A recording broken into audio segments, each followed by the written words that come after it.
Indro atolotranao ny voka-pifidianana voaray farany vokatra azo avy amin'ny biro fandatsaham-bato enina sy telonjato 306 tamin'ny biro fandatsaham-bato 2,570 sy roa alina 24 852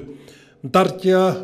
amin'ny larana voalohany ny kandida larana 2020 marika ravalomanana nahazo vato 7,703 sy 4 alina 43 967 mahazo ny isanjato 10 faingo enina amin'ny 10 isanjato 50,56%.